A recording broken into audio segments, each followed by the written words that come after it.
Почитувани граѓани, почитувани медиуми.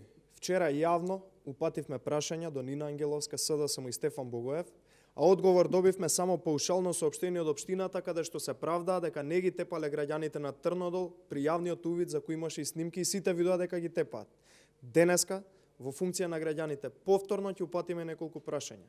Министерката Нина Ангеловска, односно незиниот татко, поседува парцела од 4418 метри квадратни во Трнодол, веднаш над населбата, односно на границата со постојниот ГУП над обиколницата која треба поминува над Трнодол. Ова упатува на тоа дека многу веројатно е со отварањето на следниот ГУП од страна на Петре Шилегов, границата на ГУПот да се помести и да влезе и семејната парцела на Нина Ангеловска во идниот ГУП, па дури потоа да може да се гради на таа парцела.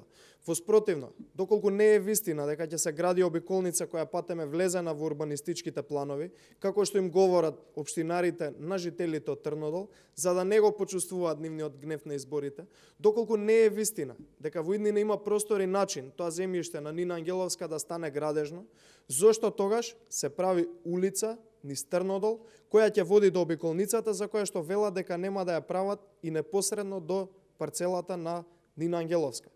Зошто Нина Ангеловска молчи на оваа тема и не одговара на прашањата?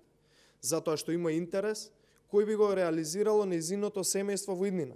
Цените по метар квадратен во тој реон кај Трнодол достигнуваат и над 500 евра по квадрат, а во иднина цената на семејната парцела на Нина Ангеловска би достигнала и вредност над 2,2 милиони евра.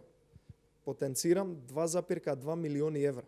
Имајќи ги предвид сите лаги и невистини на СДСМ, имајќи предвид дека се што кажаа, излажаа и не си останаа на зборот, многу веројатно е, а и граѓаните се свесни дека овој ДУП има лукративни намери за во иднина да се офајдат и избогатат одредени луѓе. Граѓаните на Трнодол не можете да ги лажете. Тоа се кротки луѓе и свесни се дека сакате да им го нарушите мирот за да се збогатите вие, функционерите од СДСМ. За жал, ќе ви удрат шамар за ова. Не вреди ниту еден ќотек што им го удривте, за да може да се богатат функционерите на СДСМ. Ова е скандал кој треба да се земе со сериозност и да се следи многу предпазливо во иднина. Министерката, која што си игра со државниот буџет, како да е детска касичка, би можела во иднина сериозно да се офајди од овие урбанистички планови. Додека Нина Ангеловска молчи, граѓаните нека ценат дали позади притисоците и ќотекот кој што го добија за носењето на урбанистичкиот план во Карпош има лукративни цели наменети за одредени луѓе да се збогатат. Благодарам, повелете со прашањата што стигнаа до прес-центарот на ВМРО ДПМН. Коментар околу вчерашните информации од МВР дека се злоупотребувало следењето. Да, веќе има и официјална потврда од страна на институциите дека е прислушувано од страна на параполициските структури на СДСМ, блиски до Зоран Заев, кои следат и слушаат буквално се живо во држава што му е интерес на Зоран Заев. Ги слушаат и полицијата, ги слушаат и следат и опозицијата. Официјалната потврда за злоупотребување на прислушувањето веќе е стигната од страна на институциите и ова е еден скандал кој говори дека Зоран Заев е еден очаен и исплашен човек, кој што буквално во секој чекор ја следи опозицијата, го следи раководството на опозицијата на ВМРО ДПМН, го прислушува се со цел само за да има простор да креира лаги, измами и да шири невистини преку добро познатите методи кои што наназад се покажаа како методи кои што не се функционални, подоцна беа демантирани од наша страна, односно секогаш вистината излегуваше на виделина.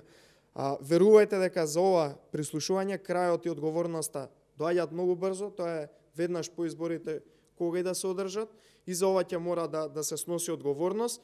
И уште еднаш, како и во еден мој претходен прес на оваа тема, би сакал да им порачам на оние извршители кои што во моментов се дел од тие параполициски структури на СДСМ да внимаваат што прават, бидејќи ќе дојде ден кога ќе треба сносат одговорност, а нема да има никој да ги заштити. Ниту ќе може Зоран Заев да ги заштити, ниту па било кој друг. Бидејќи закон во оваа држава ќе постои и мора да постои да владе и затоа ќе одговараат сите до еден, и нарачатели и извршители. Благодарам. Друго прашање? Дали постои можност за компромис, за консензуално одредување на датум за изборите меѓу власта и опозицијата? И дали според вас треба да се продолжи вонредната состојба? Видете, во однос на консензуално договарање за датум на избори, јас не гледам и како поинаку би се договориле изборите, односно нормално е да се договорат со консензус, односно нормално е да се договорат да се одржат тој датум кога нема биде загрозено здравјето на граѓаните. Она што во моментов го гледаме е очајното брзање на избори од страна на СДСМ, кое што е спротивно од здравјето на граѓаните, бидејќи гледаме дека денеска има нови 58 ново заразени. Тоа не алудира дека има можност и може да се одржат брзи избори, што се вели уште утре. Нормално е консензуално да се донесе датумот за изборите, бидејќи и консензуално, односно едногласно беа одложени изборите. Не би требало сега да исполнуваме нечии желби на очајни политичари кои се пред крајот на својата политичка кариера, како што е Зоран Заев. И ќе молам вториот дел од прашањето, ако може.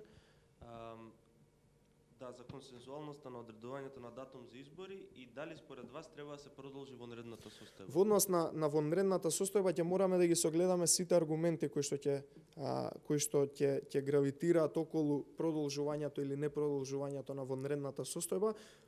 Во овој момент можам само да искоментирам дека несфатливи се и не може да бидат разбрани од страна на граѓаните, ниту пак од било кој во држава, односно конфузни се властите од СДСМ, односно владата предводена од СДСМ. Зошто? Затоа што во еден момент бараат прекинување на вонредната состојба, во друг момент бараат нова вонредна состојба која што беше продолжена 15 дена. Во еден момент велат дека треба да има 56 или 8 часовен карантин, колку и да беше минатата недела. Веќе наредниот ден велат дека треба прекинат сите мерки и да се отвори се во држава за да функционира многу нормално. Така да гледаме дека се случува една шизофрена ситуација во СДСМ, не се координирани, конфузни се, така да треба почекаме да ги согледаме реалните аргументи и со трезвена глава, доколку има некој трезвен во владата на СДСМ, гледаме дека нема,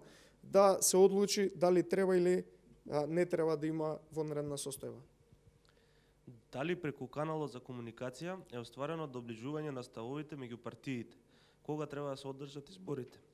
Дали е тоа некаде во првата половина на јули? Дали треба да се продолжи вонредната состојба со оглед на големиот број новозаболени?